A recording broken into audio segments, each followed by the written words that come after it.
Трябва теретана. Вършо по-бързо време. Успъдва поздравяват.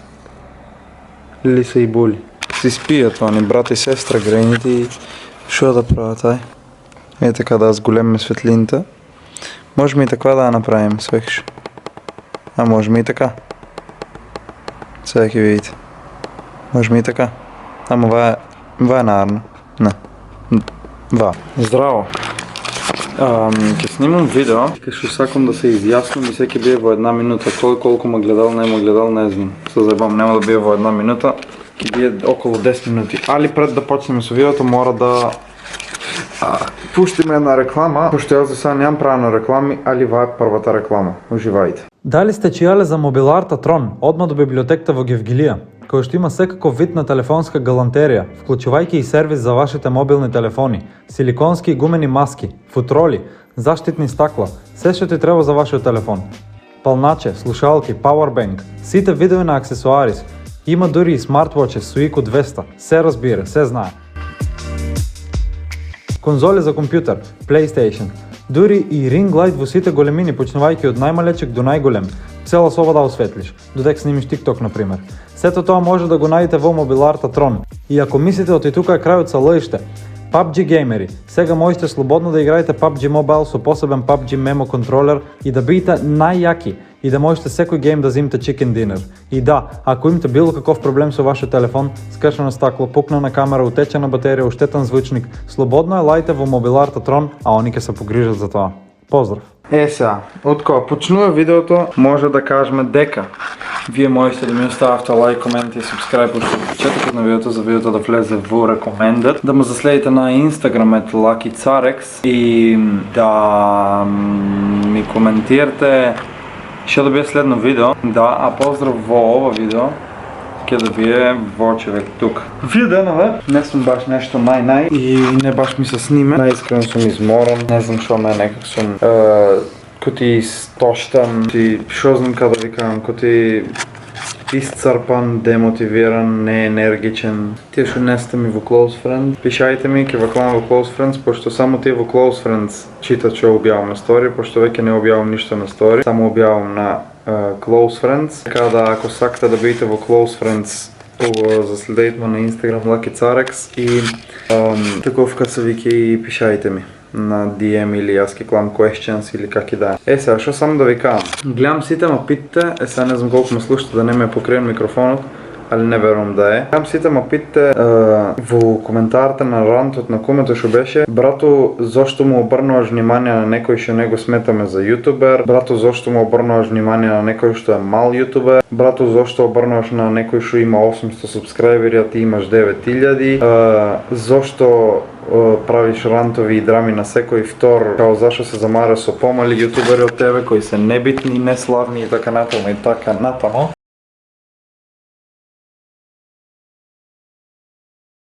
Сега, само секунда, само да ви кажам, од тука сенка ќе, од тука нема да имам сенка. Јас сваќам оти и рантови и драми и се треба да правам и да не се замарам со кој што ќе ми каже, ама и од друга страна не е убаво заради тоа што на некој што нема публика и субскрајбери и фанови и така, најќе му давам клауд, а не треба. Исто така сваќам дека не е убаво поради тоа што само тоа контент не е убав тоа контент, сваќате само драми и глупости и на некој не му се гледаат драми и глупости. Али, зашо јас да не сакам мојата страна, сваќате? Сега, која е мојата страна на сета оваа работа? Мојата страна на сета оваа работа е прво, јас коти личност, коти карактер, коти појава, коти как сакате ма сватеите, не сум должен на никој да му давам отчет што правам во мојот живот, зашо го правам тоа во мојот живот и как го правам тоа во мојот живот. Второ, како што јас не сум должен тоа да го правам, така мислам дека како што јас не сум должен на никој да давам отчет и на никој да не се објаснам што, как и така во мојот живот. Коти второ, така никој не е должен на мене да ми се меша во мојата работа. Без разлика кој е, што е, как е и колкав. Таа е моја работа и како што викат американците, none of your business. Толку завршена работа, не е твој проблем тоа. Ако ти се вмешиш в мојот проблем или в мојот живот, тогаш јас сум должен, без разлика кој си, што си, как си, да јас на тебе ти врнам со тоа. Мислам на тоа. Давам реплей, одговор. Сега мен не ме е битно мене дали јас ки ти наштетам по-лошо на тебе или дали ки те влијавам позитивно или негативно. Јас сум должен да се одбранам мојата чест и моето лице. Мене ма боле куру ти после как ќе се чувствуваш, сваќаш? Када ти објаснувам ти? Ма не кумето, не кишат, саиш брат ми биде, бе. Не наискрено, ако саиш брат, сестра ми би, татко, мајка, шо сакаш ми би, ма боле мене кур. Ако ти мене си ме наштетил и си ме навредил и си направил да јас се усекам лошо, јас тебе да те жалам никопат. И са как да кажам, вие денаве, малце бех по, не да кажам в депресивен муд, но некак бех по-разтажен, да кажам, по-бех демотивиран, не ми се снимше. Зашо? Ако го гледате во видео, пишајте во коментар, не се демотивирај лаки. И са как да кажам, немам вјуз бе човек, јас с 9000 субскрайбери и имам по 1000 вјуз едвај, че сите видеа ми се по 506 и тоа мене малку ма демотивира, али не значи тоа ти ќе се откажам јас од YouTube или некој пат сум се откажал. Што значи одиме напред заедно, не сакам да звучам като и партијска реклама, нели одиме напред, не напротив, не сам да звучам като политичка партијска група или как и да е, али сам да кажам, лајкајте ги повеќе видеата за по-често да излеват во рекомендер. Тоа ми е сета работа, значи ништо не бъркам од вас. Само лајкнајте ги видеата за по-често да излеват во рекомендер, за повеќе вјуз да имаме. Пошто јас сум тип што се обсесира со број, мене бројките ми се обсесија, када ви кажам. Јас ако видам малечок број на прегледи на едно видео, јас одма се секирам, се обсесирам, леле, зашо нема вјуз, кој е причината, как да имам, зашо не им се гледа на децата, леле, во видео не огледа, нема во да вие, нема тоа да вие. И јас одма се обсесирам. Така, дечки, таа тема ќе ја тргнеме на страна да се доискажам за рантавто, се додека некој ми се меше во мојот бизнис, во мојата работа, без разлика кој е, колкав е, шо е, как е. Јас ќе сум должен, сам себе си кажам, сум должен и сам себе си задавам за задача или за право или за наредба или как и да е, да јас на него му врнам. И како што кажах преги, не ми е гајле дали јас на него ќе му наштетам, дали ќе му влијавам негативно или позитивно. И нема боле буквално, да не псувам пак и да не користам погрдни зборове, да нема боле мојот пенсилвански поливонски Органович. Не знам и што кажах, окей, не ме е до смеа дојдено. Нема да се замарам кои ќе бидат последици. Туку јас само ќе бидам должен да снимам видео, кој ќе биде 10, 20, 35 саат време, 2 сата, 5 сата, на 10, 20, 35 мислах минути, вали да му сватите, и да си го искажам мојот дел, пошто секоја страна има секоја кавга има две страни, секој лице има две страни. Ја го една, две страни, сваќаш лицето е поделено. Како што имаш едно око, имаш едно уше, имаш едно око, имаш едно уше. Устата ти е една и носот, ама они се на средината, свекаш, ако гледаш една линија се поделени.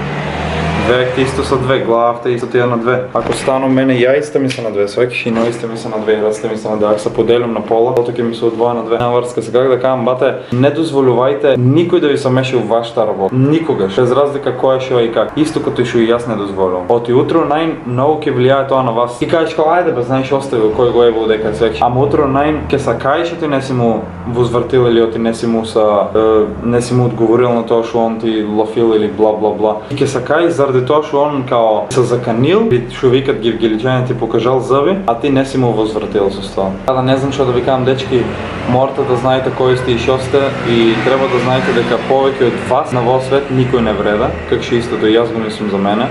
Само можеш да кажеш само за тебе си мислиш да, поради тоа што освен јас мене ме боле курот за никој бата, најискрено ти кажувам. Колку сум јас вреден на во свет, не е никој друг. Оти ако ми се десе на мене нешто, нема на него да му се десе или на тебе. Ако јас сум болен, нема ти да оздравејави за мене. Ако јас сум болен и сум за операција, нема тебе да те оперисаат за мене. Ако јас умрам, ти ќе бидеш жив. Затоа се замарам најмногу прво за мене, а после за тие околу мене. Заради тоа што мојот живот е многу побитен за разлика од другите. Нема врска, видеото уде од една на друга тема и само да се доискажам од преди го чекам во ама сега вртам темата.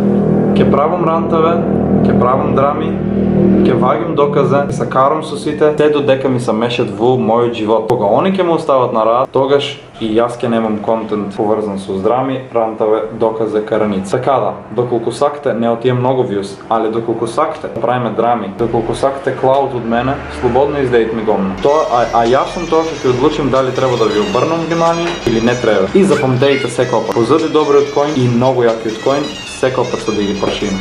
Чао!